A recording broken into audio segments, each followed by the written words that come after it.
Boa noite. Eu vou falar um pouco sobre esgoto bruto. O esgoto bruto nada mais é do que a água que foi utilizada para a realização de diversas atividades, como banho, lavagem de roupa, descarga, manufatura de alimentos e etc. E que segue carregando toda a poluição agregada, seja contaminantes físicos, químicos ou biológicos.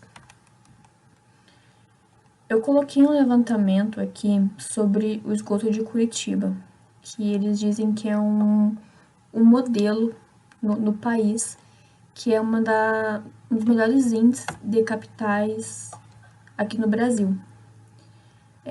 A fonte é o Trata Brasil, coloquei o link ali embaixo caso alguém queira dar uma olhadinha também. Porém, também tem uma porcentagem aqui em Curitiba mesmo, de onde não é tratado o esgoto. Vi uma reportagem na TV, pesquisei no YouTube e encontrei. Não vou colocar o vídeo aqui porque é um vídeo de aproximadamente 9 minutos, mas eu acredito que vale a pena dar uma olhada depois. Tirei uns prints da própria reportagem para colocar aqui para vocês, para ver como que é a qualidade de vida dessas pessoas que não têm um sistema de esgoto adequado e como que elas desejam, e até o morador falou que é o sonho dele, sendo que é uma coisa básica, né? É um direito. Aqui eu coloquei a importância do tratamento de esgoto. Segundo a Organização Mundial de Saúde, cada unidade monetária investida em obras de saneamento faz com que se economizem até 5 unidades monetárias com tratamento de doença que tem origem na falta desse serviço. Então, a falta de tratamento de esgoto também pode acarretar em algumas doenças. Não coloquei todas aqui e nem quais são os sintomas, porque já foi tratada em aulas anteriores, mas algumas que eu mencionei é diarreia infecciosa, cólera, leptospirose, hepatite e esquistossomose.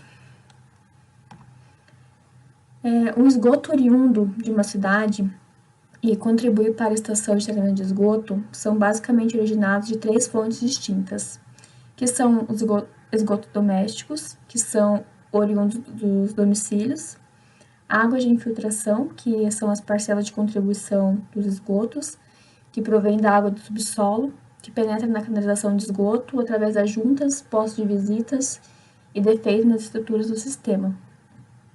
E os despejos industriais, que são provenientes da indústria. E além da fábrica, que é o mais óbvio que a gente pensa, eu coloquei outros exemplos também, que são os hospitais, laboratórios, unidades de saúde, lavanderias, lavacar e oficinas mecânicas. Eu vou falar um pouco sobre as características físicas do esgoto. O teor de sólido, os esgotos domésticos, eles apresentam em média 0,08% de matéria sólida e 99,2% de água. A temperatura, que ela varia conforme a estação do ano e influencia na atividade microbiana, na solubilidade dos gases e na viscosidade do líquido. A cor, no esgoto que ele é mais fresco, a cor é um pouco mais acinzentada, porém no esgoto que está mais contaminado, a cor já é mais escura, parece até mesmo uma cor preta. A turbidez, que ela é causada pela variação de sólidos em suspensão. Esgoto mais fresco, que são mais concentrados, contaminados, eles geralmente possuem maior turbidez. E o odor, que é causado pelas matérias em decomposição. As características químicas, que são divididas em orgânicas e inorgânicas. A orgânica, ela é composta por 40 a 60% de proteínas, 25 a 50% de carboidratos e 10% de gorduras e óleos. Já a matéria inorgânica é formada pela presença de areias e de substâncias minerais dissolvidas. E as características biológicas, que são compostas pelas bactérias, fungos, protozoários, vírus, algas e os grupos de plantas e de animais. As bactérias constituem uma das partes mais importantes do grupo, pois ela é responsável pela decomposição e estabilização da matéria orgânica. Aqui eu coloquei só uma imagem sobre a divisão que eu acabei de falar. Tratamento preliminar. Eu vou falar um pouco sobre os tratamentos, que são preliminar, secundário e terciário. Começando pelo preliminar, ele tem como objetivo a remoção de sólidos grosseiros e em suspensão, tipo areia, papel, plástico, cabelo e outros resíduos que seguem pela tubulação devido ao uso incorreto do vaso sanitário e de redes coletores de esgoto. Para separar esse material, o tratamento preliminar é constituído de tanques desdrenadores, que são as caixas de areia, e o gradeamento. Retiram-se os sólidos grosseiros, principalmente para proteger os dispositivos de tratamento de esgoto, bombas e tubulações e as unidades de tratamento subconsequentes.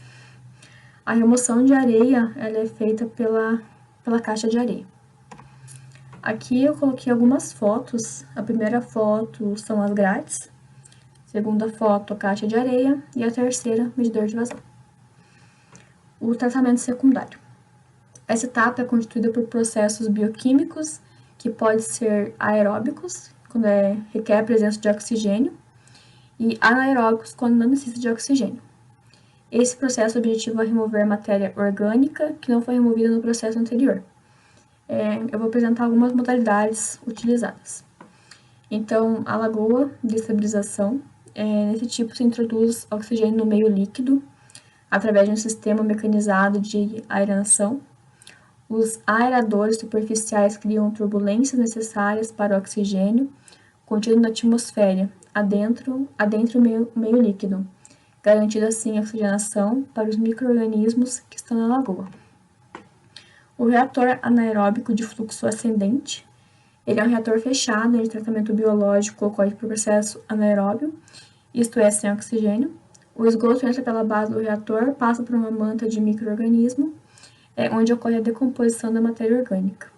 O esgoto tratado e coletado pelas calhas na parte superior trata-se de uma tecnologia que ocupa pouco espaço, sendo indicada para centros urbanos, bairros, vilas, etc.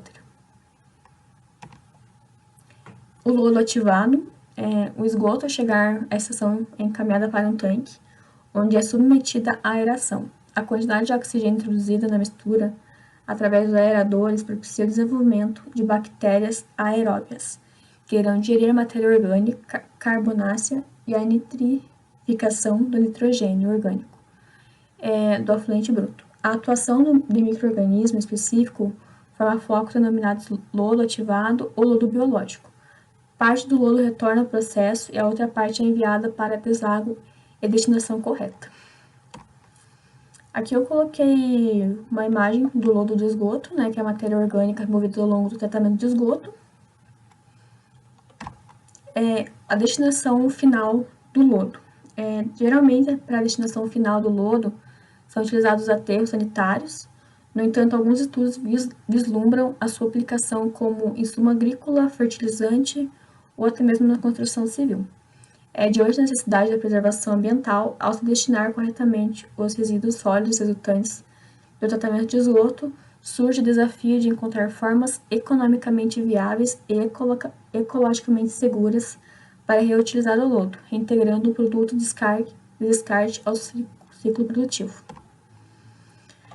O tratamento terciário. O tratamento terciário de influentes remove os poluentes específicos que não são removidos pelos métodos biológicos convencionais, as duas primeiras etapas que foram faladas anteriormente. Devido a esse fator, são utilizadas técnicas físico-químicas ou biológicas para a remoção desses poluentes específicos.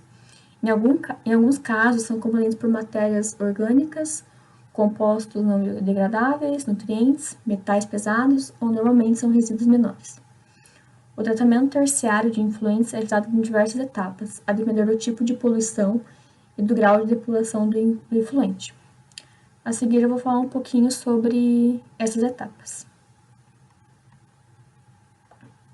A microfiltração é o processo para separar partículas de sujeira, que utiliza membranas com poros para remover as partículas e separá-las do efluentes.